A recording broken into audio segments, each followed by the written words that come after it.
Yeah, we ready. All right,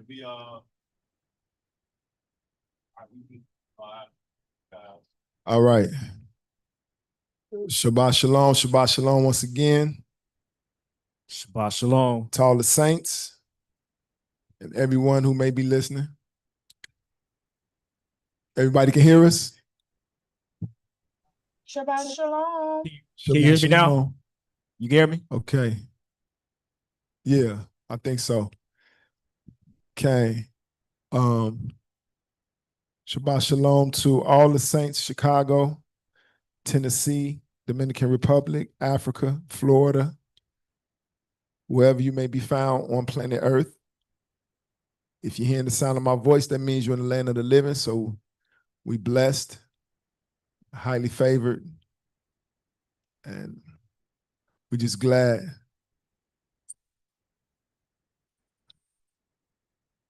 Glad to be alive. So we got a double portion. It's kind of a little extra long today on the reading in Numbers. So we're gonna open up right away with prayer. Okay.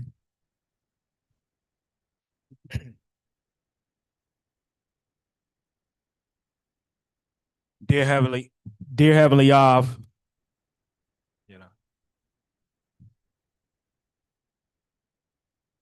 testing.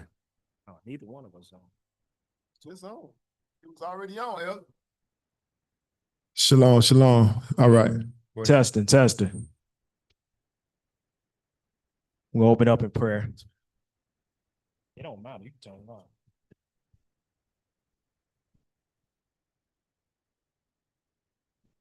All right. Dear Heavenly Av, the Elohim of Abraham, Isaac, and Jacob, and our Savior and King Yashak Mashiach, we bless you on this holy Shabbat Yom. We told you for allowing us to be in the house that is called by your holy name. We told you, Father, for waking us up this Yom and giving us the breath of life, the gift of life, oh Yah. And Father, we told you, Father, for allowing us to come together to fellowship in your house so that we may learn of your ways, oh Yah. And we just pray that you will give us a heart of understanding, the spirit of wisdom, the spirit of knowledge as well, oh Yah. And may our hearts be receptive to your truth. We pray that you will strengthen us so we may block out all distractions. And we pray that we will be able to take your word, oh Yah, implement it into our lives and bear fruit from it 100-fold, oh Yah. Bless us as we come and as we go. We love you and we praise you. In the mighty name of your son, Yashak Mashiach, we pray. Amen. Thank Torah. You know the portion in the title and stuff in English. No. Tribes, journey. You tell me. Yeah. Shabbat shalom, everyone.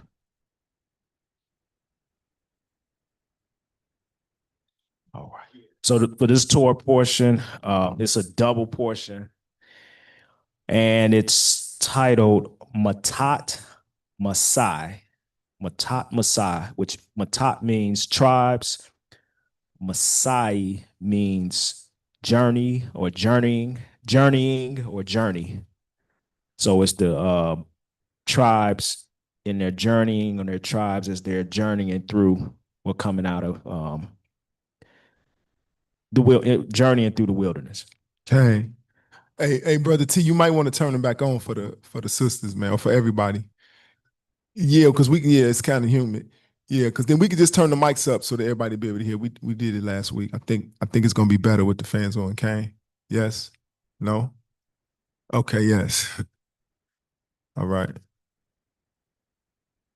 Okay. All right. So we in the book of Numbers, Bed Midbar, the wilderness. And we are starting in Numbers chapter 30.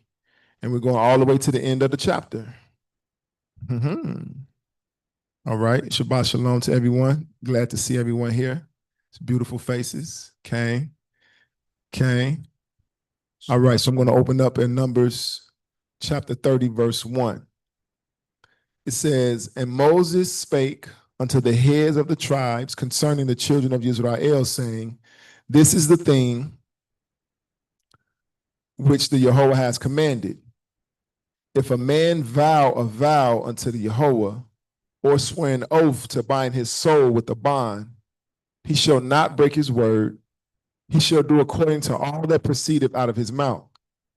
If a woman also vow a vow unto the Yahweh, and bind herself by a bond, being in her father's house in her youth, and her father hear her vow, and her bond wherewith she has bound her soul, and her father shall hold his peace at her, then all her vows shall stand, and every bond wherewith she has bound her soul shall stand. But if her father disallow her in the day that he heareth not any of her vows of her bonds wherewith she has bound her soul shall stand, and the Yahweh shall forgive her because her father disallowed her.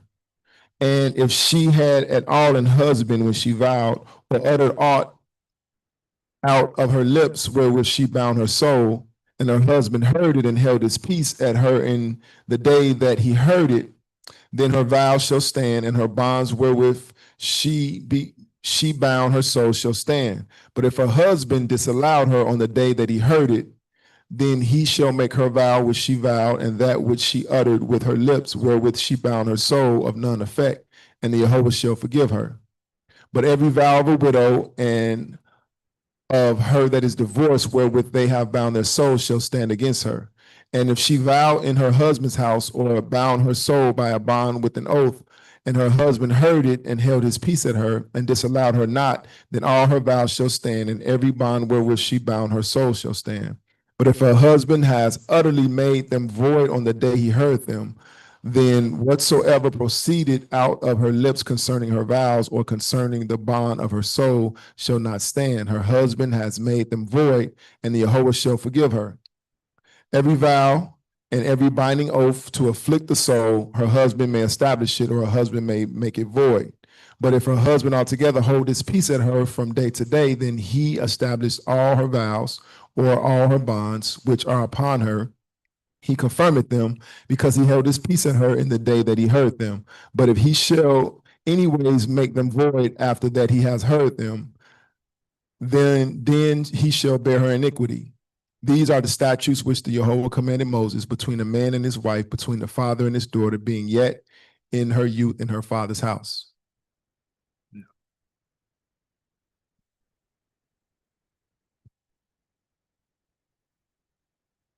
want to add? Anyone questions or comments there? Shalom, I got a question. Okay. Give me a second. Salika, I see in verse 16, it say, being yet in her youth in her father's house. Is this specifically to a woman that's in her youth?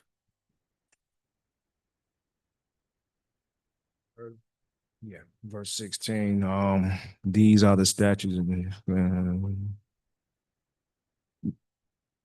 being yet in her. Okay, so when you asking about the word like youth,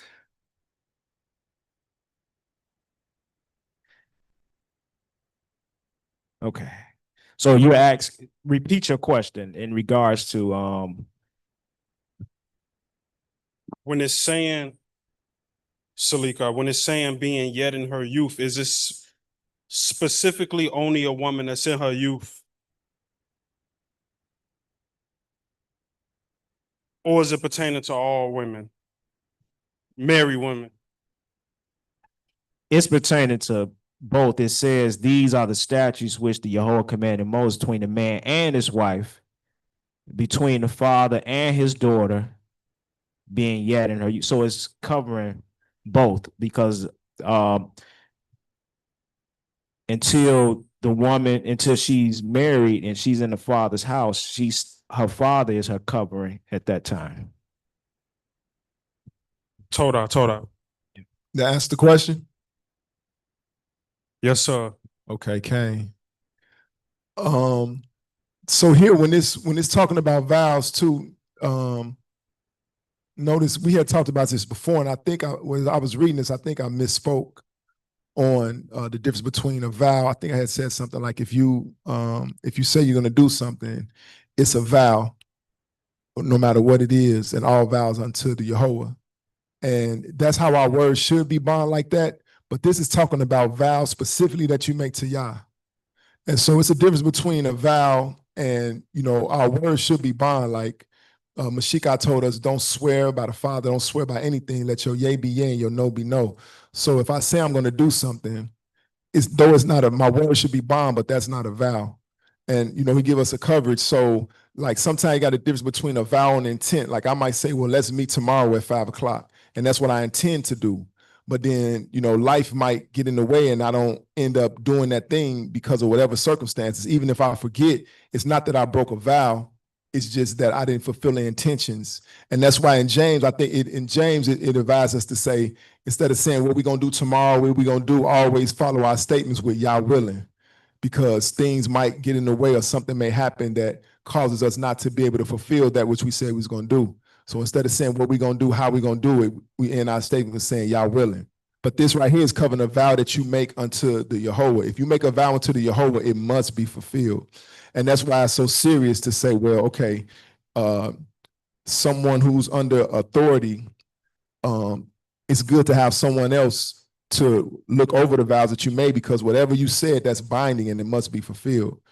And so, and then, if it's a vow being made in someone's house, that vow can affect the whole house positively or negatively. So that's why it can be reviewed and it can be annulled, so to speak.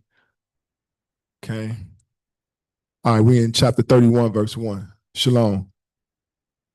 And Jehovah spake unto Moses, saying, avenge the children of Israel of the Midianites, afterward shall thou be gathered unto thy people. And Moses spake unto the people, saying, arm some of yourselves unto the war, and let them go against the Midianites, and avenge the Jehovah of Midian. Of every tribe 1,000 throughout all the tribes of Israel shall ye send to the war. So there were delivered out of the thousands of Israel 1,000 of every tribe, 12,000 armed for war. And Moshe sent them to the war, 1,000 of every tribe, them and Phinehas, the son of Eleazar the priest, to the war with the holy instruments and the trumpets to blow in his hand. And they warred against the Midianites, and the Jehovah commanded Moshe, and they slew all the males.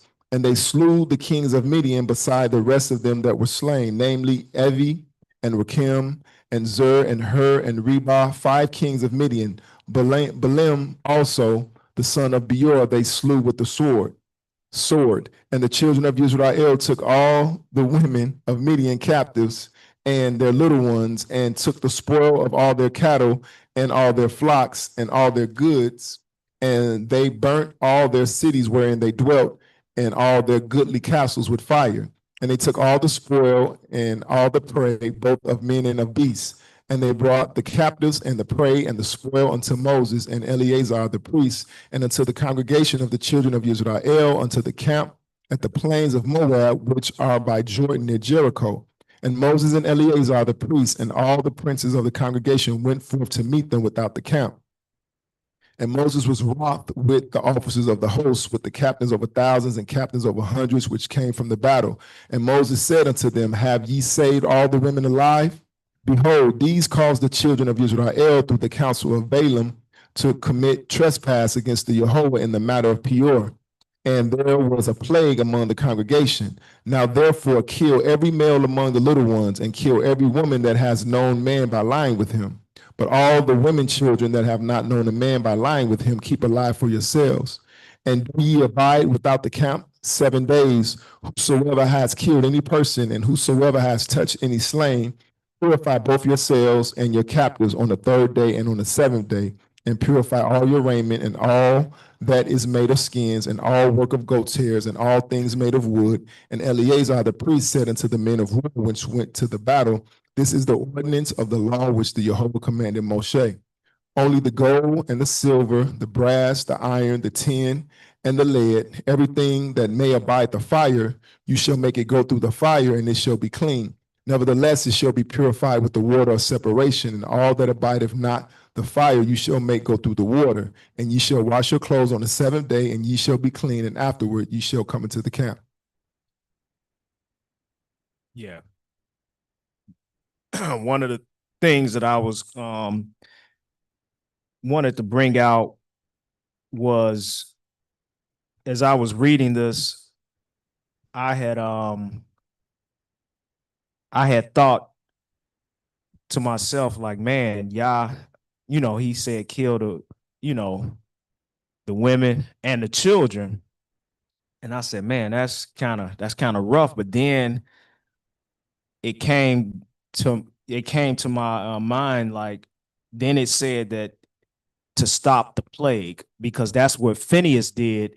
He stopped the plague when he killed that Israelite and that other woman, because he knew that they worshiped another god, and because they worshiped those other gods, it would cause Yisrael to be polluted. And now here it is, you got people in the world that think, oh, the God of the Old Testament is he was harsh. He was, his ways were not like what we to date. Now that we got Christ, he was that God was just so, it was a different God. That's the way they looked at it. But Yah is the same El from back then that we have right now today. And his reasoning behind it, we gotta learn to accept his method of reasoning. His reasoning behind destroy all, even the males, was to stop that a plague from furthering spreading throughout the nation of Israel. And so we have to look at that Yah, God is just in everything that he does. That was the conclusion that I came up with, that no matter what, Yah is just in everything that he do, and we have to learn to accept his methods of viewing the situation, so that we'll be in line with his will, because we can't, who are we to question his will? But he gave the reason, because of the plague, and he didn't want that seed to rise up, and down the line Yisrael would have really been messed up. Shalom.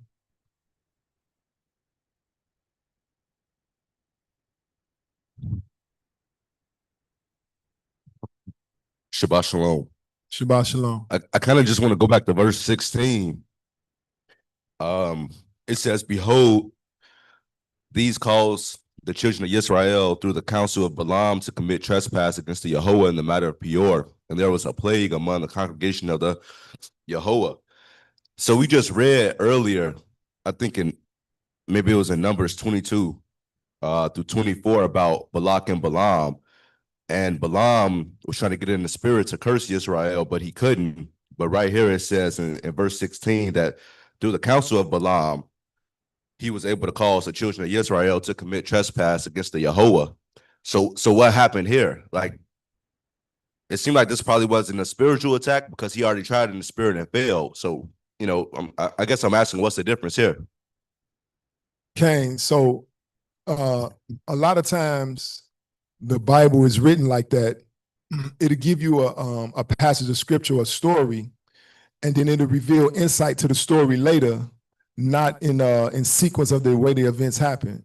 So when we were reading that passage that you were talking about, it didn't give the account of what Balaam had gave counsel to. Okay, well, we're not able to curse the children of Israel. They're blessed. The only way to get them to curse them is to get them to curse themselves, basically. But now we know that it was by the counsel of Balaam, because it gives it to us here afterwards. But what we do see is Balaam, though he wasn't able to curse the children of Israel, if you remember in the account, they went up to the high place and he set up altars, and he did sacrifices unto the altar. So he still was exercising the divination. So when he wasn't able to just curse them outright, maybe to appease Balak, he said, well, let's go up, let's set up the altars. And then he burned sacrifice, and then he went to consult the Yehovah after that, and the Yehovah had the same verdict.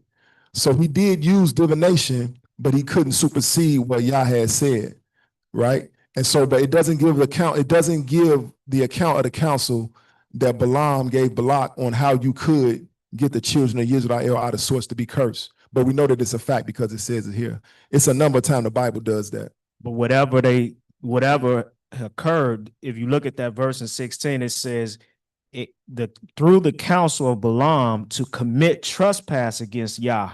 So in the matter of Peor, so Yisrael committed a trespass against the Yahweh by some way accepting whatever practices or counsel that Balaam did do, and they actually committed a trespass against Yah by actually putting it into practice as well.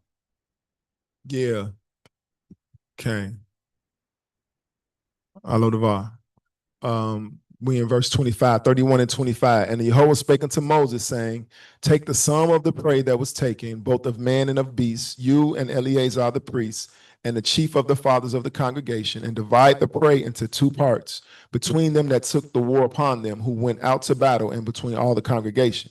And levy a tribute unto the Yahweh of the men of war which went out to battle, one soul of 500, both of the persons and of the beeves and of the asses and of the sheep. Take it of their half and give it unto Eleazar the priest for a heave offering of the Yahweh. And of the children of Israel's half, thou shalt take one portion of 50 of the persons, of the bees, of the asses, and of the flocks, of all manner of beasts, and give them unto the Levites, which keep the charge of the tabernacle of the Yahweh. And Moses and Eleazar the priest did as the Yahweh commanded Moses. And the booty, being the rest of the prey which the men of war had caught, was 600,000 and 70,000 and 5,000 sheep, and threescore and 12,000 beeves, and threescore and 1,000 asses, and 30,002 persons in all, of women that had not known man by lying with him. Wow. I wonder how they divided up and counted these things. I would really like to know the method of counting. They counted 32,000 people. Okay, plus. And the half, which was the portion of them that went out to war, was in number 300,000 and 7 and 30,000 and 500 sheep. Oh yeah, I think I came up with a way that it'd be easy to count it. This is how I would have counted it if I was counting them. Everybody would have lined up, and everybody would have said the number, the subsequent number that comes after the number that the person before you said. Because I'm not counting. So 1, 2, 3, 4, 5, 6, 7, 8, 9, 10, 11, 12, 13, 14, 15, 1,100, 203, 100,000, 300. So that's how I would have did it. Anyway, all right, how you would have did it? I don't know. Yeah. That's a how would you have done it? You got the hands of the tribes to do it. Well, we get the mic. Get that sister the mic after you finish. I just think that some people wouldn't have been paying attention at some point. So your method isn't foolproof. Okay. As we see the attention span of Yisrael, they always being tossed to and fro. Okay. So I think that there's some niceness to your method, but after you get to a certain number, you got to put them over to the side, whether it's by hundreds or thousands. So you can, if you left off, you can at least go back to 22,100 and pick back up. I see. I would want to think of it as a census where every person gives account of themselves to be able to share, like whether it's per community, per person, where you're able to give a number of that count, because everybody didn't probably arrive at the same time as far as that count. So as they're coming in, they could be given that count. So I look at it as a censor in regards to the families. Okay. That's kind of what Minister Joseph said. He would have the head of the tribes be in charge of it, taking the count and then bring it all together. Okay. Verse 37. And the Yahweh's tribute of 30, we in chapter 31, verse 37. And the Yahweh's tribute of the sheep was 615, and the bees were 30 and 6,000, of which the Yahweh's tribute was 12, and the asses were 30,500, of which the Yahweh's tribute was 1, and the persons were 16,000, of which the Yahweh's tribute was 32 persons. And Moses gave the tribute, which was the Yahweh's heave offering, unto Eleazar the priest, as the Yahweh commanded Moses. and the children of Israel's half, which Moses divided from the men that warred. Now that half that pertained unto the congregation was 300,000 and 30,000 and 7,500 sheep and 30 and 6,000 beeves and 30,000 asses and 516,000 persons. Even of the children of Israel's half, Moshe took one portion of 50, both of man and of beast, and gave them unto the Levites, which kept the charge of the tabernacle of the Jehovah, as the Jehovah commanded Moses. And the officers which were over the thousands of the hosts, the captains of thousands and the captains of hundreds, came near unto Moses, and they said unto Moses, Thy servants have taken the sum of the men of war which are under our charge, and there lacketh not one man of us. We have therefore brought an oblation for the Jehovah, what every man has gotten of jewels, of gold, chains and bracelet, rings, earrings, and tablets, to make an atonement for our souls before the Jehovah. And Moses and Eleazar the priest took the gold of them, even all jewels, and all the gold of the offering that they offered up to the Jehovah of the captain of thousands and of the captains of hundreds was 16,750 shekels. For the men of war had taken spoil, every man for himself. And Moses and Eleazar the priest took the gold of the captains of thousands and of hundreds, and brought it into the tabernacle of the congregation for a memorial for the children of Israel before the Jehovah. Questions, comments there? Low? In verse 49, it Shalom. Shabbat shalom. Shalom, I Shabbat wanted shalom. to make a comment, and I guess for some reason, I don't know if y'all not seeing the hands online, but before we get too deep and far gone on what I wanted to make a statement concerning was the vows. And at times, Yisrael, when it came to the women, and not just the women unmarried, but also the married ones, and it goes into vows, and quickly we see it goes into the time of war, right? It were young maidens who lost their husbands at war, and they had to return to their father's house. Just because they return to their father's house doesn't mean that they weren't still in the vow to that family that they had joined themselves to. And I'll give an example with that statement, Tamar.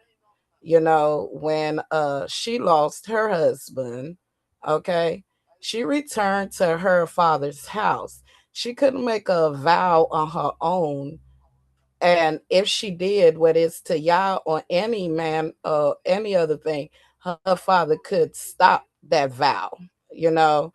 And that was set up in that structure as honoring, to make sure that if that woman can't carry it out, the household still had to carry out that vow.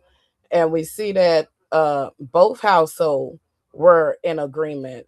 So Tamar was waiting for the son of Judah to rise up and become her husband so she can bring forth that child. And we see that Judah did not keep that vow. And that's when she went to play the harlot, you know, and the lineage of Yashach Mashika came through her. So I just wanted to bring that up, that those vows are very important on both sides of the household, not just only. That's why the father or the head of the household can stop that vow, because if that woman couldn't fulfill it, again, it was the household duty to make sure that vow was carried out. So I just wanted to bring that out, so the woman in her youth can still be marriageable source in that vow. Shalom. Shalom, shalom. Torah.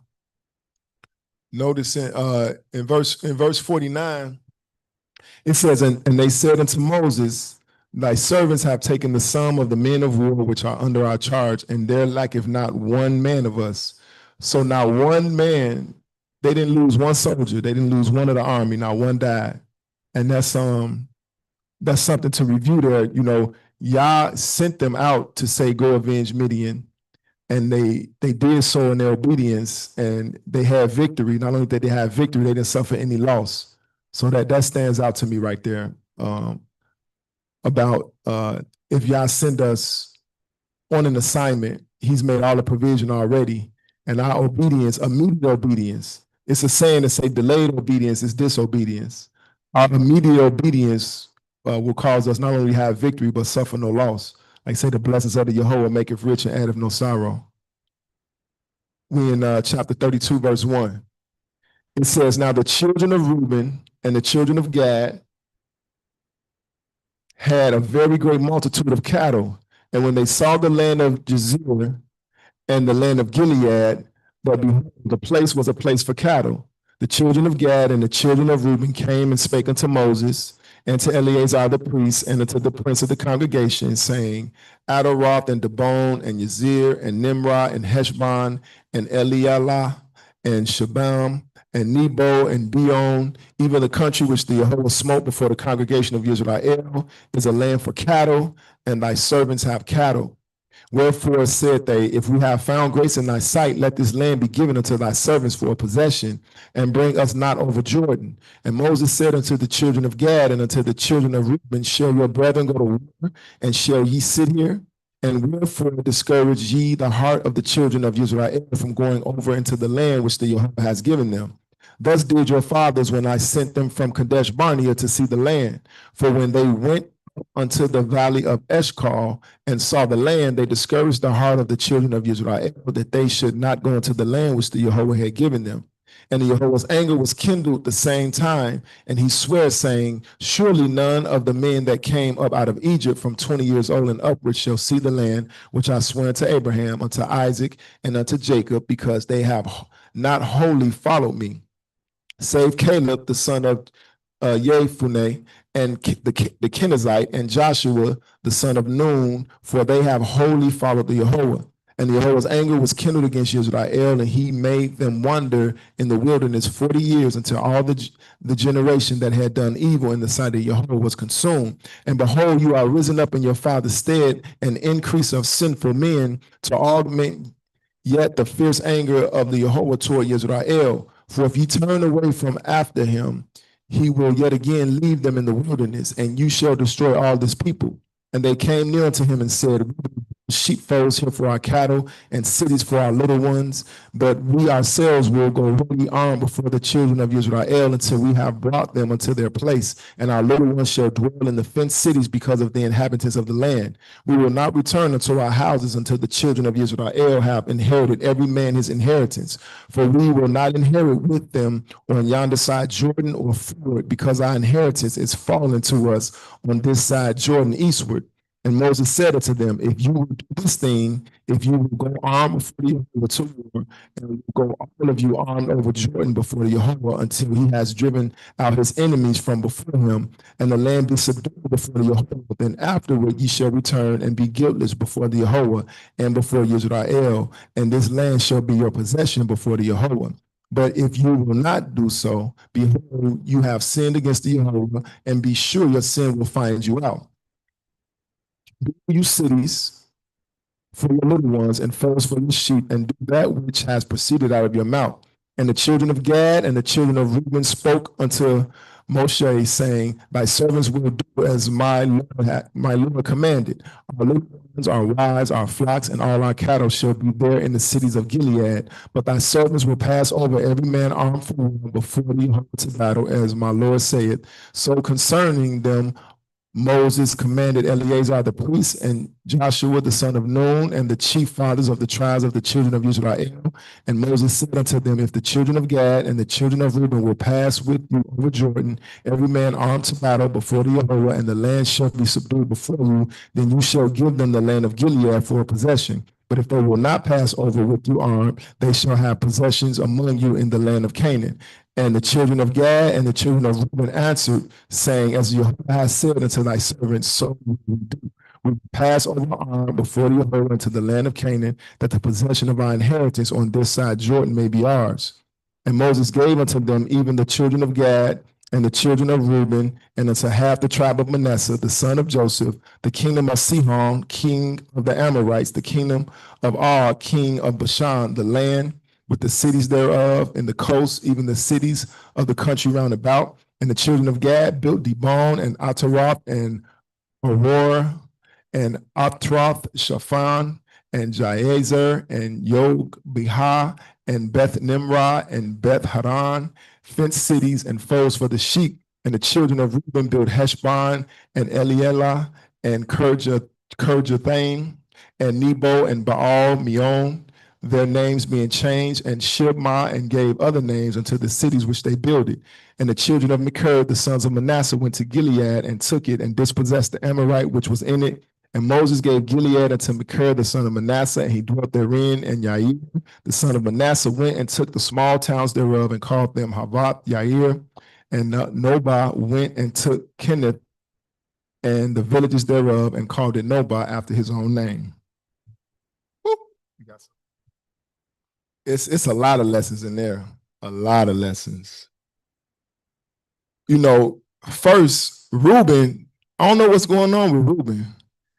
You remember Reuben was the eldest son of Jacob, right? He was the one who was to have the inheritance, everything that came with being the eldest, a double portion, and everything that came with the inheritance. And then remember, he went up and had relations with his father's wife. And then when Jacob was given the prophecy in Genesis 49 over all his progeny, his children, he said Reuben is unstable as water.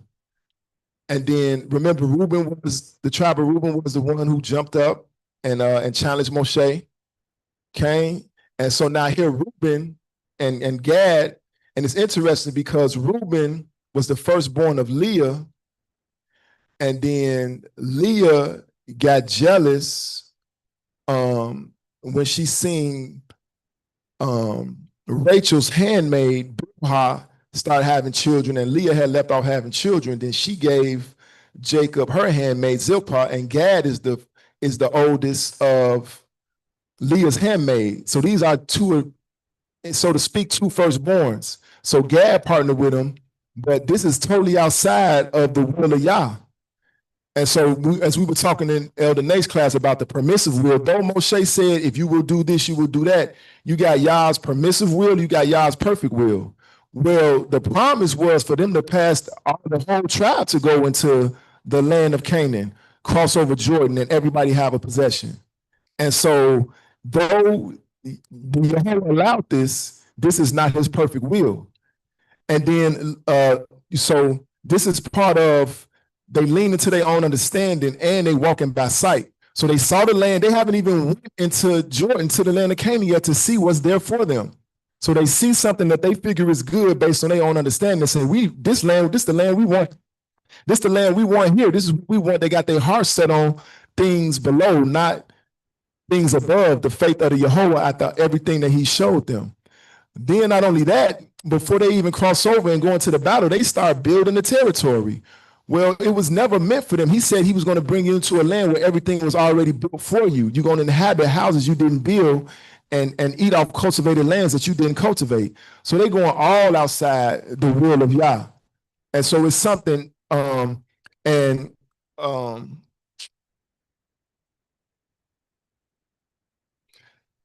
the thing about it, as we were talking about the permissive will and the perfect will, the permissive will comes with consequences. All actions come with consequences, but the permissive will usually comes with what we call a negative consequence. So now if we fast forward hundreds of years, when the children of Israel entered the land and then they were disobedient, or they entered the land and they were disobedient, Assyria came to consume the land. They came from the east. And before they even crossed over the Jordan to get into the land of Canaan, they came across Reuben and Gad and the half tribe of Manasseh. And they were the first ones to be taken into captivity. Because not only crossing the border, now, mind you, the promise that Yah had gave, all of it was over Jordan. So they was outside the covenant. They was outside the secret place. They were outside the kingdom. They were outside the protection that Yah had set up for them. They wasn't even in the promised land where Yah's protection was guaranteed. So they was outside the covenant. They was leaning to their own understanding. When Assyria came in to take the land of Israel, the first ones because they came from the east, the first ones they encountered was Reuben, Gad, half tribe of Manasseh. Okay, that's the consequence of being in Yah's permissive will. Yeah, so a lot of times when we walk in the walk and y'all got us going somewhere and things are going well, we might see something. That's why I say don't turn to the left hand, don't turn to the right hand. And it's going to make all logical sense into our mind. Well, this adds up. Sit down and plan it. This all adds up. Yeah, but this is not what Yah would have had you do, though. And so it's adding up to your mind and it's sitting right with your soul, but did you take it to Yah? Okay. Anybody else? Anything now? You got something you'll say? Okay. We're in 33 verse 1. Numbers 33 and 1. These are the journeys of the children of Israel, which went forth out of the hand of the land of Egypt with their armies under the hand of Moses and Aaron. And Moses wrote their goings out according to their journeys by the commandment of the Yehovah. And these are their journeys according to their goings out. That's Masay, journeys, Masay in the Hebrew. And they departed from Ramesses in the first month on the 15th day of the first month on the morrow after the Passover. The children of Israel went out with a high hand in the sight of all the Egyptians. Go ahead. I was going to say that verse in verse 3 when it says, and they departed from Ramses the first month on the 15th day of the first month on the morrow after the Passover. This when because I know it's a lot of confusion when people read Leviticus 23 and it says you should start the count for the Feast of Weeks of Pentecost the morrow after the Sabbath. And majority of the people, when they hear morrow after the Sabbath, they're looking at the seventh day Sabbath that you start the count after that. But right here, it's letting you know that it's saying in the first one, on the 15th day of the first one on the morrow after the Passover. So this helps bring clarity that the morrow after the Sabbath is really talking about Passover being a Sabbath. So it's the count will start on that morrow after, because on this 15th day, they started their journeying. And if this was, if the 15th day is a Sabbath that some people think, then they wouldn't have been journeying, but they were journeying because they knew the Passover just passed, which was a Sabbath. So now we can start our journeying. So I just wanted to bring that out. Okay. Verse 4. For the Egyptians buried all their firstborn, which the Yehovah had smitten among them, upon their gods also the Yehovah executed judgments. And the children of Israel removed from Ramesses and pitched in Sukkot. And they departed from Sukkot and pitched in Etham, which is in the edge of the wilderness. And they removed from Etham and turned again unto Pi-hahiroth, which is before Baal-zephon, and they pitched before Migdol. And they departed from Pi-hahiroth and passed through the midst of the sea into the wilderness and went 3 days' journey in the wilderness of Etham and pitched in Marah. And they removed from Marah and came into Elam. And in Elam were 12 fountains of water and 70 palm trees. And they pitched there. And they removed from Elam and encamped by the Red Sea. And they removed from the Red Sea and encamped in the wilderness of Sin.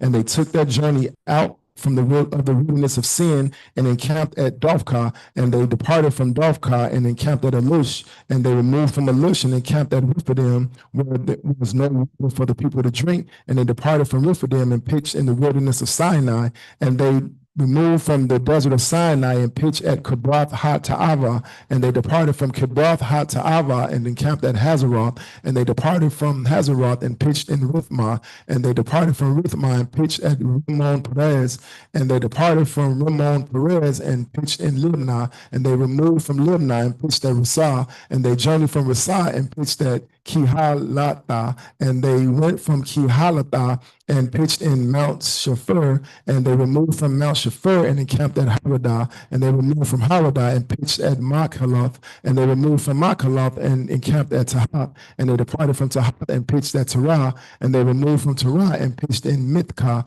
and they went from Mithkah and pitched at Hashmona, and they departed from Hashmona and encamped at Moseroth, and they departed from Moseroth and pitched in Beni Yaakan, and they removed from Beni Yaakan and encamped at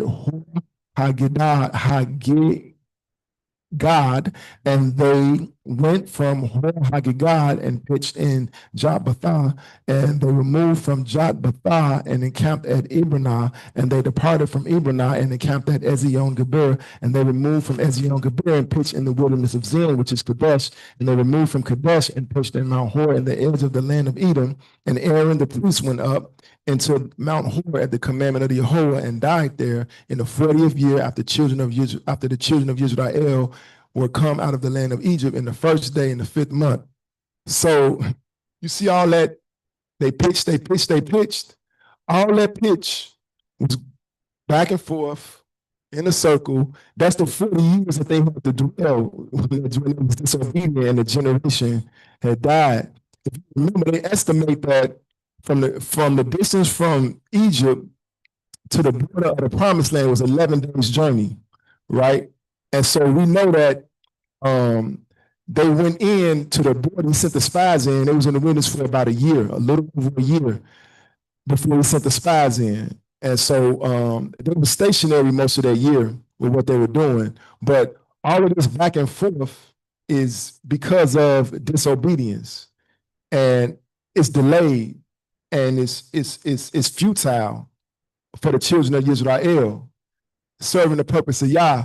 And it makes me think, how many of us are engaged in exercises of futility and walking around in circles, thinking that we're doing something because we didn't take hold of the promise that Yah gave us?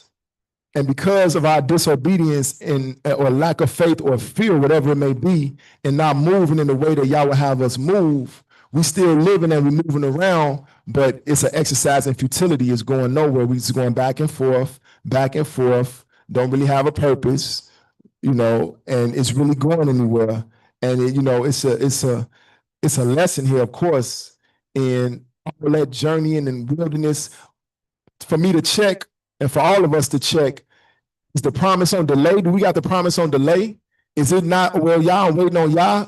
Are we just moving back and forth because we're not doing those things that Yah would have us do? We're not following instructions. We're not being obedient in the small and the big things. And it's a saying, don't mistake activity for achievement. Just because you're moving around don't mean you're making progress. And so, all that they pitched and they pitched and they pitched and they pitched and they pitched when they were right there at the border. And then they had to go through all this exercise for no reason. I shouldn't say for any reason, but not for their benefit. No, she got it. Yes. Lonzo got, okay, they got a mic. 40 years, that's a long time. Shabbat shalom. Shabbat shalom. So when they're like moving around, are they moving because like once they kind of like defile the land where they're at, they have to move somewhere else and kind of start over? Or why are they moving around? Now that's an excellent point. It doesn't necessarily say why they moved, but yet and still we know that 600,000 some odd people were dying during this time. So I'm sure that when people were dying, that was part of the reason that they was moving around. You know what I mean? Because they had death around them. So I'm sure that was why they were moving. I'm sure there were other reasons also. This is the first time they give us of the journeys of why they were moving. But that's a good point. I think that was one of the reasons, because people were dying amongst other reasons also. That's a lot of death if you think 600,000 people dying. Shalom, Shabbat shalom. Shabbat They shalom. also moving, as we read about a cloud that was over the camp, and then once the cloud was departed, then they had to move, and then when the cloud settled, then they had to stop. And was that a part of it too? Without question, yes. They still when they were moving based on the cloud and the fire. The cloud by day and the fire by night came. You had something. Amen. That's in Numbers 9 that we read, and I had put that in the chat. Sleek eye, Minister Naomi. If you speak this a little bit louder, if you can. A little bit louder. Is this any better? Yes. In Numbers 9, they were saying they still did not have authority to move like they want to. they had a choice to choose to serve Yah. Moses laid that before them. But until that cloud raised up, they couldn't move. And they had a fire by night to lead them. And that fire also protect them from freezing. Yah has authority still, because Yah perfect word and will be fulfilled. He said, since you guys brought this report, this bad report, don't worry. You're right. This is what's going to kill you since you're so scared. This fear will come and overtake you. But those who believe in me, your children who are not yet born, blessings will come and overtake them, and they will walk in that promise. And we see Caleb and Joshua were the only two. And we see Moses telling them, yes, because of you all, I have been held back. So just because you're moving, and I love what you said, because you're moving and things are happening in your life and it look like you're in a new season, it doesn't mean you're in a new season. But when you're moving according to the word and the will of Yah, that's where prosperity is, not what man say prosperity look like. Because man decay, and we see them that they fall and decay and they wax in the wilderness. And here come their children again. Yah told them, hey, these are the vows. This is how the vow will be kept. And they shamak and they obeyed. And we see none of the men were injured.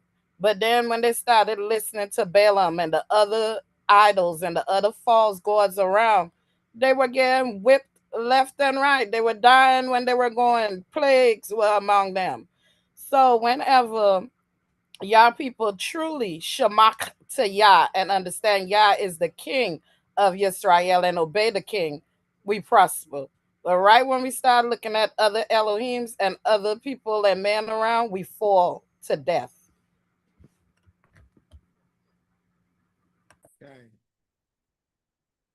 Cain.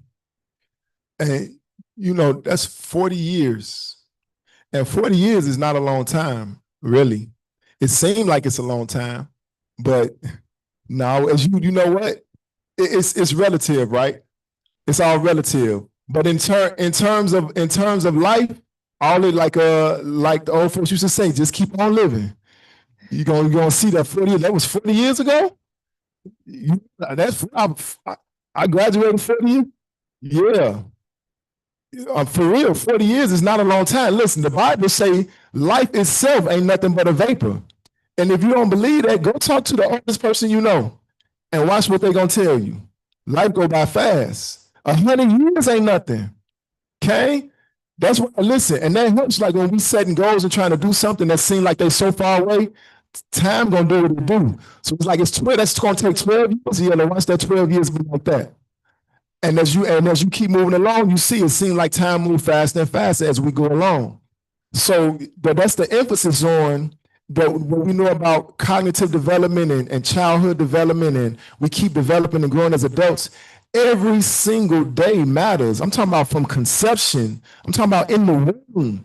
Everything counts. Every day counts. So all that idle time where we think we're not doing this or we doing that and taking no. All these days count because you're going to look and it's going to be 20 years that pass. It's going to be 40 years that pass. And then you're not going to have the same energy and wherewithal to do those things that you would have done. So Cain, 40 years is not a long time. So know that. Shalom. Shalom again. I really love this conversation. I mean, there's so many things I wanted to talk about from Sister Deidre's comment. It's even time being relative. I was just talking to Elder about this yesterday, and it seemed like when I was in my adolescence and in my youth, I couldn't wait to turn 18 for whatever reason, and it felt like it took forever, And here I am now, 10 years after 18. I'm 28, and that seemed like I just blinked, and now I'm 28. So it's kind of crazy, but it also say going back to Deirdre's comment, one of those sites where they went to where they pitched at is called Grave of Lustins. And I was going to ask about that. That's in verse 16. It say graves of Lustin. So I don't know if maybe the children of Israel was lusting after something. And, Yah killed them off, and like Deirdre was saying, these deaths, they have to move from place to place. But yeah, I kind of wanted to talk about that a little bit more. If you got some insight. Cain, that what you said, it said graves of lusting. Cain, that's a description of what the children of Israel was doing at that place. Cain. And it's interesting because sometimes, Moshe was writing this in hindsight. So sometimes the name comes before the event, which makes it prophetic. And then I don't know if these he was given, after the event happened and gave it that name. But many times, especially with naming of people, we see it, the name is prophetic of the life they're going to live or what they're supposed to bring about. Okay? Yes. Just gonna mine says graves of what does it say? The graves of craving. Of craving. Similar. Okay. Okay. Can I say Anyone else? that's when the quails, when we see graves, if we go back and we look at what happened when they went idol after idol, Elohim's, and the earth opened up, that's a grave. When they went and they wanted the quail and the wind blow, that is graves of lusting. So when you ask anyone else, it seemed like it's a issue. I'll say shalom. Say that last part you said, because the speaker had kind of faded out.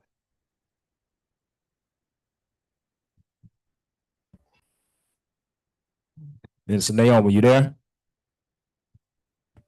Shalom, are you able to hear me? Yeah, go ahead and say that last part you said. When they say graves of lusting or graves of when people want to, the desire of their hearts, that's what they were drawn away with. Some wanted to go back to Egypt for onions. Some wanted to raise somebody else up to be their leader so they can have the Kav worship where the earth opened up and swallowed them. Some was craving so bad for meat, for the quail that came out their nostrils. So it had many graves in Egypt. Some had to look to the scorpion that Yah told him to put the scorpion there to save them. And it's just so much different lust. And when you say 40 years, according to Psalms, that's one generation. The Messiah said it grieved him for 40 years with this generation.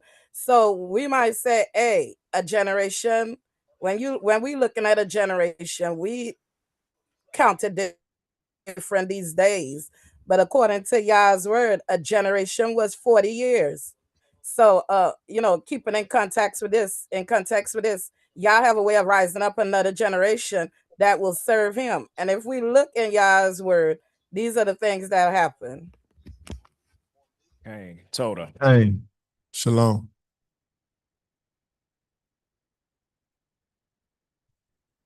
Shabbat shalom. We have a Shalom. double portion, so I'll be very quick with my comment. I just wanted to say, as I was hearing Minister Naomi and reflecting over this chapter, there are so many reasons to be your brother's keeper, countless. But the one that I am appreciating more right now is that I don't want to be a part of a generation that the Yehovah grieves. And so even though you have Joshua and Caleb, who did wholly follow the Yehovah, because they were a part of this generation, while they got to get to the promised land, they had to endure all of this exercise and futility because as a collective, the generation was not doing.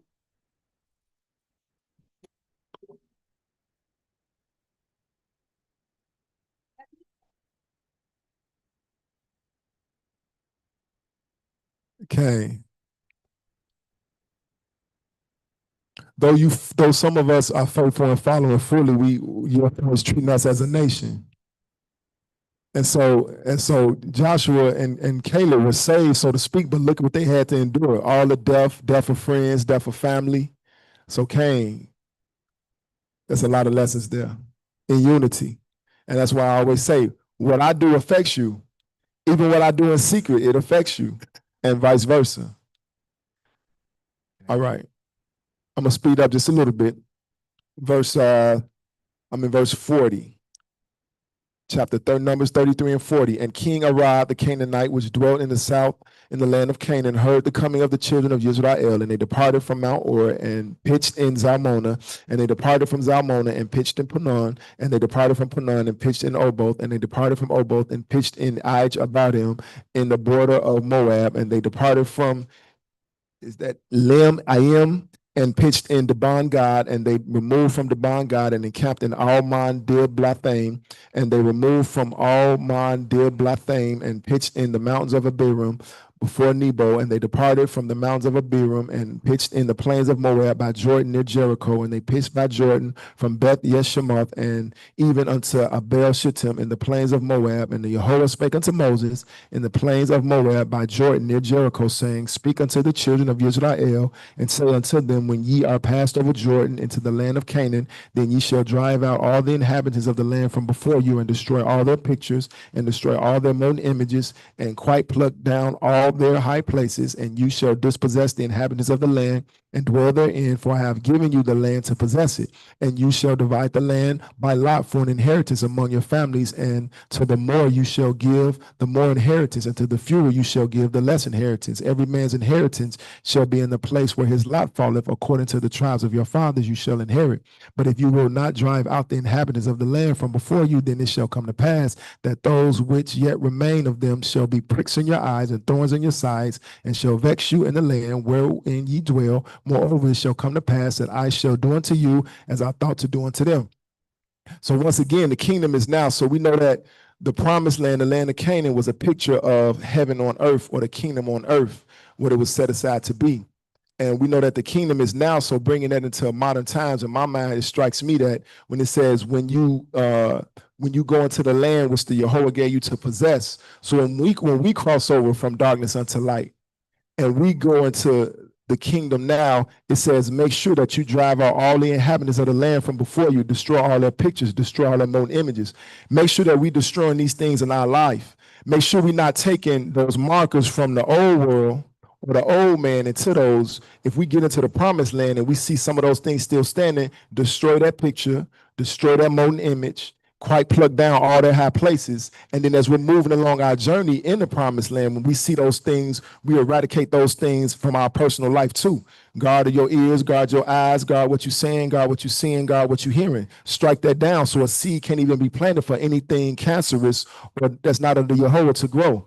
Because the kingdom is now. We have the promised land right now, okay? All right. 30, you got some minutes? 34:1. And the Yehovah spake unto Moses, saying, Command the children of Israel, and say unto them, When you come into the land of Canaan, this is the land that shall fall unto you for an inheritance, even the land of Canaan, with the coast thereof. Then your south quarter shall be from the wilderness of Zin, along by the coast of Edom, and your south border shall be the outmost coast of the Salt Sea eastward, and your border shall turn from the south to the ascent of Akrabim, and pass on to Zin, and the going forth thereof shall be from the south to Kadesh Barnea, and shall go on to Hazar Adar, and pass on to Asmon, and the border shall fetch a compass from Asmon unto the river of Egypt, and the goings out of it shall be at the sea. And as for the western border, ye shall even have the great sea for a border. This shall be your west border, and this shall be your north border. From the great sea you shall point out for you Mount Or. From Mount Or ye shall point out your border unto the entrance of Hamath, and the goings forth of the border shall be to Zedad, and the border shall go on to Zephron, and the goings out of it shall be at Hazar Enan. This shall be your north border, and you shall point out your east border from Hazar Enan to Shepham, and the coast shall go down from Shepham to Riblah on the east side of Ain, and the borders shall descend and shall reach unto the side of the Chinnerith eastward, and the border shall go down to Jordan, and the goings out of it shall be at the Salt Sea. This shall be your land with the coast thereof round about. And Moses commanded the children of Israel, saying, This is the land which ye shall inherit by lot, which the Yehovah commanded to give you unto the 9 tribes and to the half tribe. For the tribe of the children of Reuben, according to the house of their fathers, and the tribe of the children of Gad, according to the house of their fathers, have received their inheritance, and the half tribe of Manasseh have received their inheritance. That reminds me of the Bible verse when they say, when we see the wicked prospering, understand that they've received what they're gonna get. This is some people kingdom right now. Okay. And so they gave the borders of the land of promise. The only thing that Yah had promised was within those borders. Notice Reuben and Gad and the half tribe Manasseh are not within those borders. So when he say they have their inheritance, y'all got y'all inheritance. This is what y'all asked for. This is what you wanted. You saw it was good. I permitted it. This is your inheritance. So no matter, Yah says that I will give you more than you could ask for and imagine. So no matter how wide our dream is, no matter how wide our imagination is, when you're in the covenant with him, he has way more than you could ask or imagine. So when you think you're seeing something like Reuben, or when we think we're seeing something like Reuben or Gad, and we feel like it's good, this and that, we got to run it by the filter. Is this within the will of Yah? Because though it may seem big and even beyond our dreams, it's nothing compared to what Yah has prepared for us, more than you can ask, imagine. So they feel like they got something good, but they're outside the land of covenant. They're outside the borders that Moshe just gave. Okay. It says 15, and I should go to 15. The 2 tribes and the half tribe have received their inheritance on this side Jordan, near Jericho eastward toward the sun rising. And the Lord spake unto Moses, these are the names of the men which shall divide the land unto you, Eleazar the priest, and Joshua the son of Nun, and you shall take one prince of every tribe to divide the land by inheritance. And the names of the men are these: of the tribe of Judah, Caleb the son of Jephunneh, and of the tribe of the children of Simeon, Shemuel the son of Amihud; of the tribe of Benjamin, Elidad the son of Chishlon; and the prince of the tribe of the children of Dan, Buki the son of Jogli. I got a cousin named Buki. The prince of the children of Joseph, for the tribe of the children of Manasseh, Haniel the son of Ephod; and the prince of the tribe of the children of Ephraim, Kemuel the son of Shipton; and the prince of the tribe of the children of Zebulun, Elizaphan the son of Panak; and the prince of the tribe of the children of Issachar, Patiel the son of Azan; and the prince of the tribe of the children of Asher, Ahihud the son of Shalomi; and the prince of the tribe of the children of Naphtali, Padahel the son of Amihud. These are they whom the Yahweh commanded to divide the inheritance of the children of Israel in the land of Canaan. Got some? 35.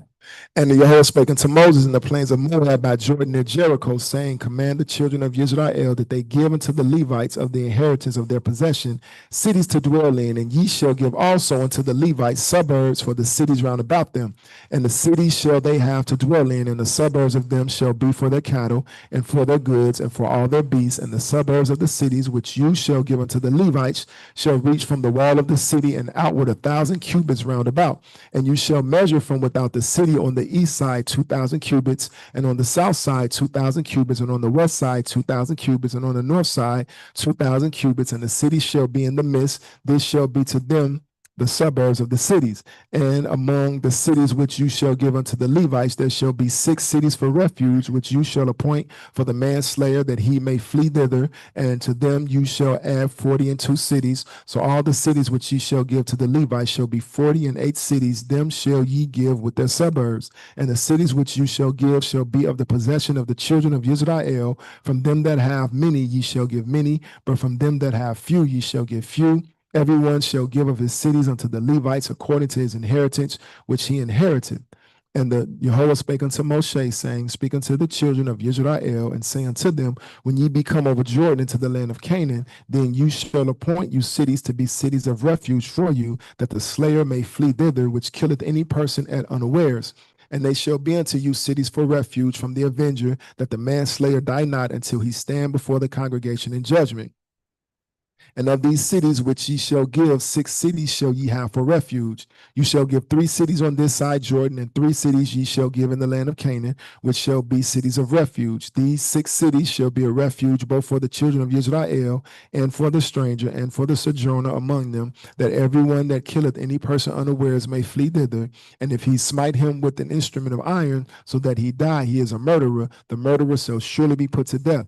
And if he smite him with throwing a stone wherewith he may die, and he die, he is a murderer. The murderer shall surely be put to death. Or if he smite him with an hand weapon of wood wherewith he may die, and he die, he is a murderer. The murderer shall surely be put to death. The revenger of blood himself shall slay the murderer. When he meeteth him, he shall slay him. But if he thrust him of hatred, or hurl at him by laying of weight, that he die, or in enmity smite him with his hand, that he die, he that smote him shall surely be put to death. For he is a murderer. The revenger of blood shall slay the murderer when he meeteth him. But if he thrust him suddenly without enmity, or have cast upon him anything without laying of weight, or with any stone wherewith a man may die, seeing him not, and cast it upon him, that he may die, and was not his enemy, neither sought his harm, then the congregation shall judge between the slayer and the revenger of blood according to these judgments, and the congregation shall deliver the slayer out of the hand of the revenger of blood, and the congregation shall restore him to the city of his refuge, whither he was fled, and he shall abide in it until the death of the high priest, which was anointed with the holy oil. But if the slayer shall at any time come without the border of the city of his refuge, whither he was fled, and the revenger of blood find him without the borders of the city of his refuge, the revenger of blood and the revenger of blood kill the slayer, he shall not be guilty of blood, because he should have remained in the city of his refuge until the death of the high priest. But after the death of the high priest, the slayer shall return into the land of his possession. So these things shall be for a statute of judgment unto you throughout your generations in all your dwellings. Whoso killeth any person, the murderer shall be put to death by the mouth of witnesses, but one witness shall not testify against any person to cause him to die. Moreover, you shall take no satisfaction for the life of a murderer which is guilty of death, but he shall be surely be put to death. And you shall take no satisfaction for him that is fled to the city of his refuge, that he should come again to dwell in the land until the death of the priest. So you shall not pollute the land wherein you are, for blood it defileth the land, and the land cannot be cleansed of the blood that is shed therein, but by the blood of him that shed it. Defile not therefore the land which ye shall inhabit, wherein I dwell, for I, the Yahweh, dwell among the children of Israel. Wow. Y'all caught all that? Cities of refuge. Yes. Go ahead, God.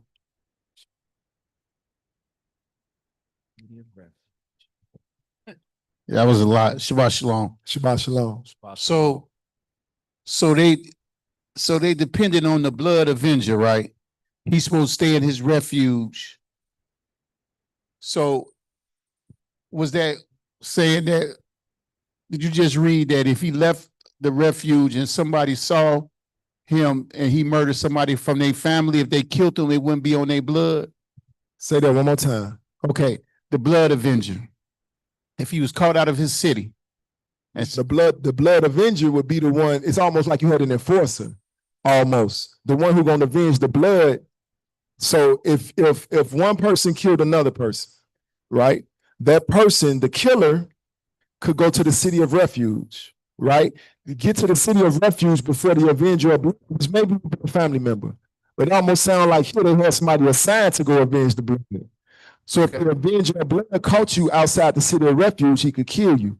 But the thing was, you go to the city of refuge until the matter could be adjudicated, whether you was a murderer or not. Okay? And then even if you was a murderer, if you found you was a murderer, then you had to be slain. The murderer shall surely die. But if you wasn't a murderer, right, you stay in the city of refuge because somebody still could be salty about you killed my brother. So when I catch you, I'm gonna kill you. But the murderer couldn't enter into the city of refuge, they would kill him. But if the person that had caused someone else to die was caught outside the city of refuge, then hey, it's up for grabs, it's open season. Okay. That answered you? Yeah, I answered. Okay, Lord. And remember, they had a timeline. They had to stay there until that high priest passed away. But if they left up out of that city of refuge before that high priest passed away, and the avenger of blood killed him, he wouldn't be guilty for doing it. So because he should have stayed in that city of refuge. Go ahead. Shalom. I really think that this just shows that Yah knows the heart of man, because even for this to be a provision, like this is something that can be done. Yah isn't doing anything that's not, full of intent and not purposeful. So he knew that at some point somebody was going to probably have this on their heart. They want to avenge whoever died, whoever was murdered, and this is kind of why he gave it. I'm not saying Yah's like, I don't want to say Yah's. I mean, Yeah, I just feel like y'all knew the hearts of men, and he knew that somebody was going to do this. Else, why would he let this be known as something that can be done? You know, it wouldn't be a provision for this. You know, Cain and all his wisdom for sure. Yes.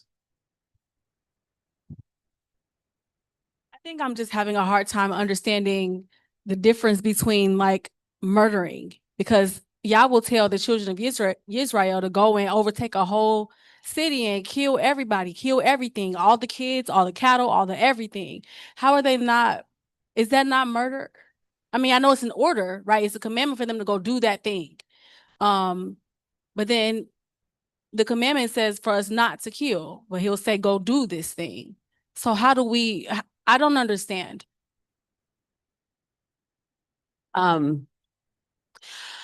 I'll leave it to you all to also answer the question, but I think the thing that comes to mind is you have to kind of bring all of the pieces together, right? There's so many other things that you could think of in the law that are conflicting, right? We might have the Passover on the 7-day Shabbat. It might fall on the 7-day Shabbat. But then we also have to roast the lamb with fire on the 7-day Shabbat. Okay, so what do we do with that? Well, you do what he said do on that day. And sometimes it'll fall that way. Well, when it comes to dealing with the people that were in the land that he gave unto them, in some situations, he drove the people out that were already inhabiting the land with beasts that were making them fearful, and they just fled their land. And in some cases, he had them wipe them out. The difference is that El gave the command, right? And you kind of alluded to that. And we're supposed to wholly follow what he says. There's a difference, though, when we're talking about what's happening right now. We're in an environment where he's preparing them for being in the land of their brothers and sisters. And so you should not be harming, killing your brothers and sisters. And then he makes a difference between something that is a willful, premeditated, intentional taking of a life without just cause versus the example they gave where like, oh, maybe you might accidentally knock somebody out with wood or throw a stone, and you weren't like, you didn't see that there was a person on the other end of where it landed and somebody fell out and they died. Now somebody's still gonna be big mad because their dad is dead, but you didn't intend to kill the dad. So like, you're not a murderer, but you probably should still go to the city of refuge lest you die because you didn't kill somebody's daddy. You know what I mean? And so I think that what it comes down to for me, though, is just following and being in complete alignment with what El has to say, because there's so much that we don't know, right? Yah's thoughts are higher than our thoughts. His ways are holy and righteous. We don't know what these people that were inhabiting the land, what kind of defilement they were doing to the earth, right? That was my response to your question. It just reminds me, the comment that I had about this verse is just thinking about how defiled the earth is. When you think about the blood that has been shed on this earth, and you think about the blood that's being shed in the land that's being described here, how defiled we've made this earth. It's a lot of shed blood. Okay, and that's a good point. Was that good, Sister Constance? And that's a great point, Dr. Tate, because that's why, and you know, it said that the land will spew you out and the land will vomit you up. And that's how you know there's going to be a retribution, because the earth is defiled with unrighteous shed blood. And it says, I don't know if it gave it, but the only thing that can avenge the blood that was shed was the blood of the one that shed it. And so many people dealing with our country or this country, so many people's blood has been shed, and the person or the people, the entities who shed the blood, they never been brought to retribution, or their blood has been shed. So this land is definitely defiled. And it was even sadder, if we go into the stories of Israel, we might cover it. They had intertribal wars where they were killing each other by the thousands. They were killing each other by the thousands. And if you picture what Yah had of the promised land, I'll be quick. The promised land was supposed to be somewhere where no murder took place. Okay? Like Dr. Tate just said, brother on brother and sister on sister, no murder took place. There was no war in the land, and it was fruitful, it was milk and honey. It really was to be a kingdom on earth that the whole earth could view and come to, and probably maybe Yah intended to expand its borders. But it's a picture of the promised land where the land couldn't be defiled, so blood wasn't to be shed in the borders of Canaan. You got something? No, well, yeah, that, and real quick, when you look back, verse 15, it says that it was for the sojourner and for the stranger. So it wasn't just for Israel. Yah said this was for the sojourner and the stranger. So that just goes back to it being one law. For the will of Yah is for one law for all man, and Yah is the ultimate judge. Yeah. So that all ties in. It all ties in where the new world has to come down. Without question. Yeah, because if it don't, it's the promised land. Because the whole earth has been defiled by blood. Okay. You know. Okay. Yeah, that just in my head. Shalom. And to Sister Constance's question and Dr. Tate's point too quickly, killing is not automatically a bad thing. It's some people that deserve to it's some people that deserve to get killed. But who's righteous enough to make that judgment? Am I the one that can make that judgment but say you deserve to die? Because then I have to check myself. Well, what did I do when I deserve to die? But killing in and of itself is like, oh, you killing. No, there's a time to kill. Okay? But who on earth is righteous enough to make that judgment on who should and should not be killed? So yeah.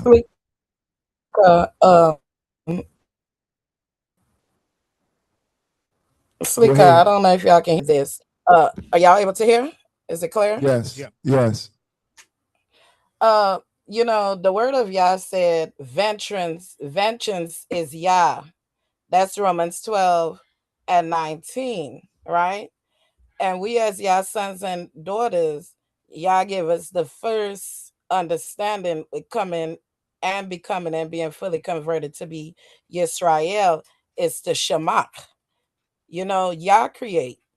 So who can tell Yah what to do with creation? And I'm often reminded of I believe Acts 17 and 26, when Yah said one blood is what create all mankind. But yesterday he said in Isaiah 43, I form you, Yisrael. I created Jacob, but I formed Yisrael. But he said in Acts 17 and 26 that all blood, so all the nations came out from one blood. And so Yah did this creation, and Yah did this choosing, and Yah did this forming, and we have to choose too. Because when vengeance coming, Yah coming from a vengeance of him being the Alpha and Omega. When men kill now, they're killing for strife, envy, whether they want land, whether they want your food, even King David, for the next man's wife or husband. People is killed for different reasons, but like Dr. Tate said, Yah is not on that level of killing. And even on the punishment, Yah is not on that level of punishment, because in Amos, he said, you alone I know, Yisrael, in all the families of the earth. So I will punish you because you did not do and keep this vow. I'm married to you. So there go the vow tying right back in. We have vows to keep by Yah. And when we don't do this, that's when Yah come and handle it. Shalom. Shalom. Last chapter of the book of Numbers, 36. And the chief of the fathers of the families of the children of Gilead, the son of Machir, the son of Manasseh, of the families of those of the sons of Joseph, came near and spake before Moses and before the princes, the chief fathers of the children of Israel. And they said, the Yahweh commanded my Lord to give the land for an inheritance by the lot to the children of Israel. And my Lord was commanded by the Lord, the Yahweh, to give the inheritance of Zelophehad, our brother, unto his daughters. And if they be married to any of the sons of the other tribes of the children of Israel, then shall their inheritance be taken from the inheritance of our fathers, and shall be put to the inheritance of the tribe whereunto they are received. So shall it be taken from the lot of our inheritance. And when the when the jubilee of the children of Israel shall be, then shall their inheritance be put until the inheritance of the tribe or until they are received, so shall their inheritance be taken away from the inheritance of the tribe of our fathers.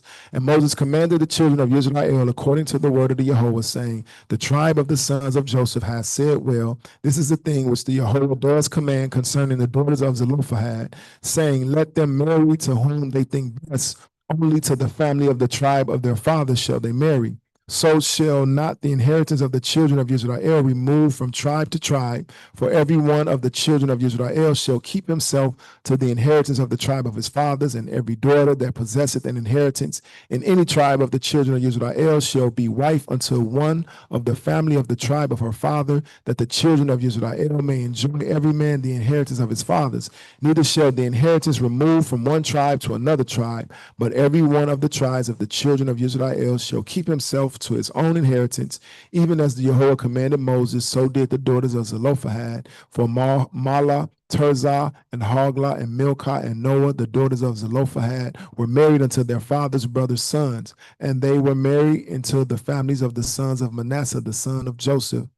And their inheritance remained in the tribe of the family of their father. These are the commandments and the judgments which the Yahweh commanded by the hand of Moses unto the children of Israel in the plains of Moab by Jordan near Jericho. Yeah. Dr. Tate giving that enthusiastic clap. We're going to, I know we're a little bit over. We're going to Jeremiah chapter 1. She's giving that enthusiastic clap because we just finished another book of the Torah, word for word. Word for word. All right. Yeah. We read every single word. We're going to, where we going? Jeremiah? Jeremiah chapter 2, start at Okay. verse 4. Okay, 2 and 4. Jeremiah 2 and 4. And it says, hear ye the word of the Yahweh, O house of Jacob, and all the families of the house of Yisrael. Thus says the Yahweh, what iniquity have your fathers found in me, that they are gone far from me, and have walked after vanity, and are become vain. Neither said they, where is the Yahweh that brought us up out of the land of Egypt, that led us through the wilderness, through a land of deserts and of pits, through a land of drought and of shadow and of the shadow of death, through a land that no man passed through, and where no man dwelt. And I brought you into a plentiful country to eat the fruit thereof and goodness thereof. But when ye entered, ye defiled my land and made mine heritage an abomination. The priest said not, where is the Yahweh? And they that handle the law knew me not. The pastors also transgressed against me, and the prophets prophesied by Baal, and walked after things that do not profit. Wherefore I will yet plead with you, saith the Yahweh, and with your children's children will I plead. For we're going to verse 28. For pass over the isles of Shittim and see, and send unto Kedar, and consider diligently, and see if there be such a thing. Hath a nation changed their gods, which are yet no gods? But my people have changed their glory for that which does not profit. Be astonished, O ye heavens, at this, and be horribly afraid. Be ye very desolate, says the Yahweh. For my people have committed two evils. They have forsaken me, the fountain of living waters, and hewed them out cisterns, broken cisterns that can hold no water. Is Yisrael a servant? Is he a homeborn slave? Why is he spoiled? The young lions roared upon him and yelled, and they made his land waste. His cities are burned without inhabitant. Also the children of Naph and Taphanes have broken the crown of thy head. Hast thou not procured this unto thyself, in that thou hast forsaken the Yahweh, thy Elohim, when he led thee by the way? And now what hast thou to do in the way of Egypt, to drink the waters of Sion? Or what hast thou to do in the way of Syria, to drink the waters of the river? Thine own wickedness shall correct thee, and thy backsliding shall reprove thee. Know therefore and see that it is an evil thing and bitter that thou hast forsaken the Yahweh thy Elohim, and that my fear is not in thee, says the Yahweh, Elohim of hosts. For of old time I have broken the yoke and burst thy bands, and thou saidest, I will not transgress. When upon every high hill and under every green tree thou wanderest, playing the harlot, yet I had planted thee a noble vine, holy, a right seed.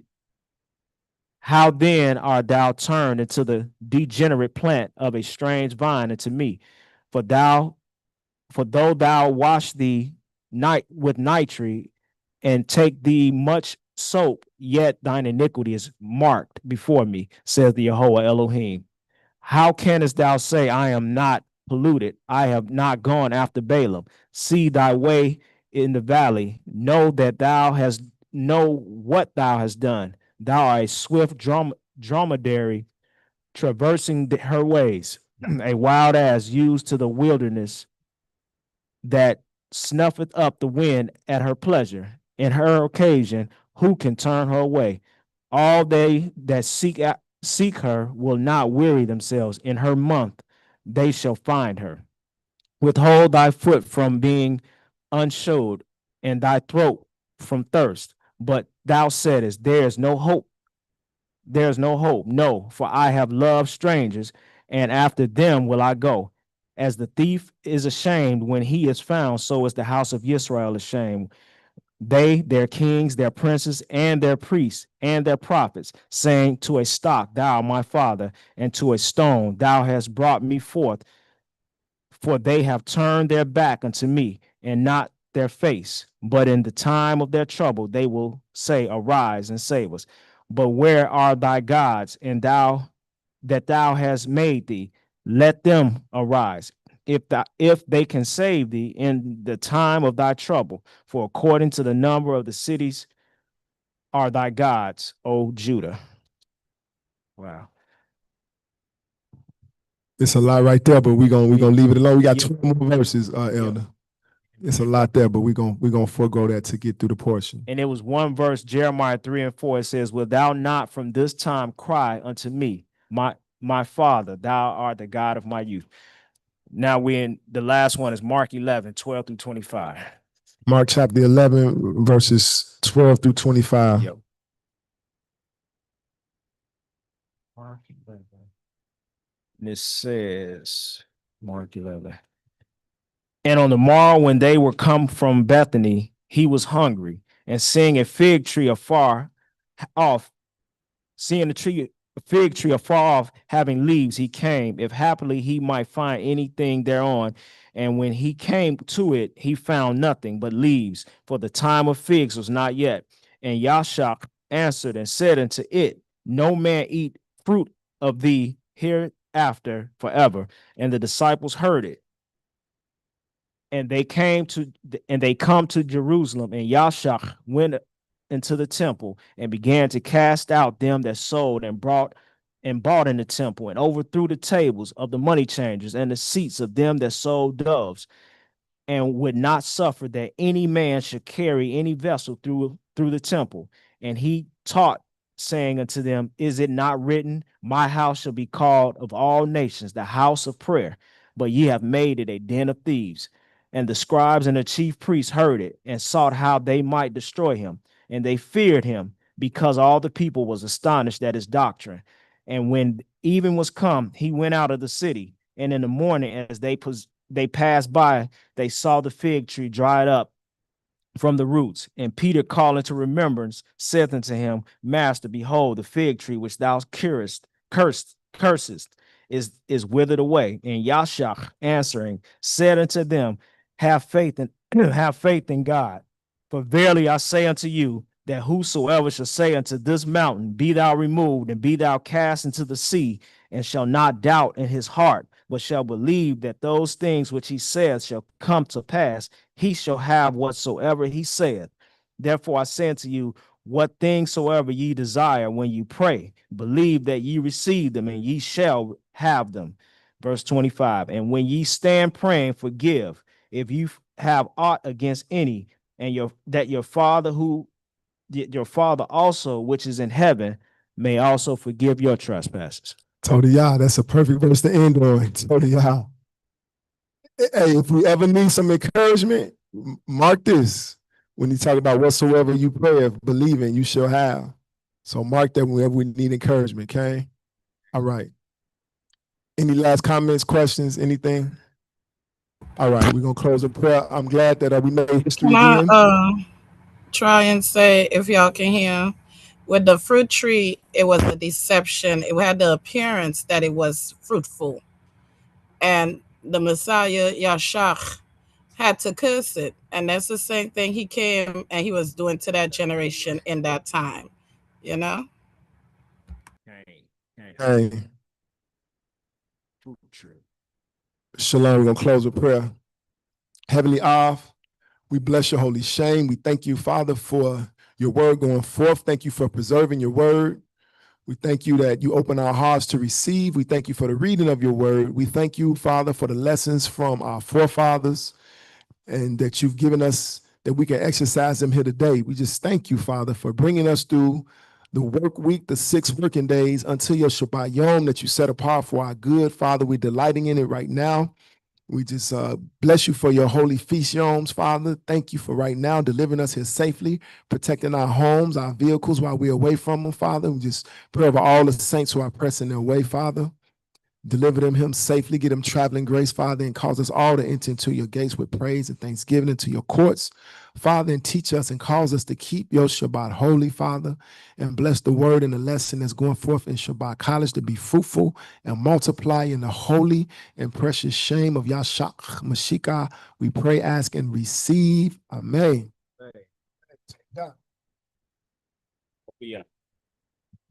The Shabbat is a delight.